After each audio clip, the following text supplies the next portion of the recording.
Хэдүүлээ Resort World Тэрэлж хотелын дүнхэн ресторан гэдэг ийм газар байд юм байна. Тэгээ орж ямар цаа үхрийн гол махан стейкийг идэж үзцгээе.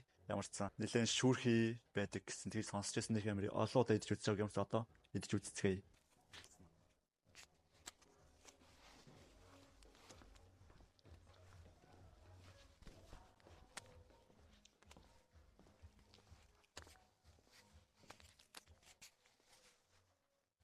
За ямар ч байсан хоолоо захиалсан. Энэ хоолыг захиалсан.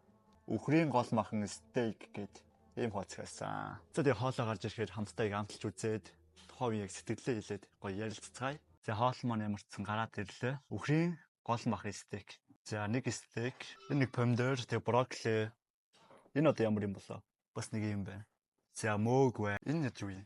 Бас нэг юм байна. Тэгээ энэ чинь бас урталтаа 4 хөрхөн чимгэлцсэн юм байна. За энэ болохоор соус нь бай. За ямар ч сан хоолоо идэж үзцгээе. Юу н шүүрхий лээ. Нэг 80% болцсон юм шиг байна махан бол. За соуснаас нь хийж үзнэ. За англи сайхан тарааж байгаа. Ер нь бол стейк гоё юм байна энэ.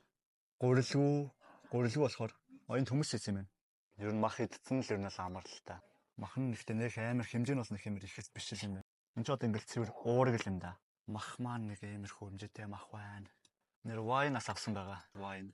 Энэ ч бас өмнөх рилэн дээрээс зөв барилт айгүй их коммент ирээдсэн.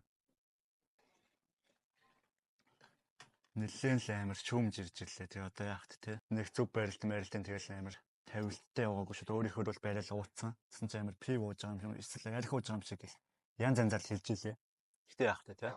За өнөөдрийн бичлэг бол тэгэл ингээл стейк идэл дуусгал юм байна да. Махнаас ч хуулаатай байт юм байна. 180 г гэсэн хүний өдөрт авах яг уурын нэмжээ.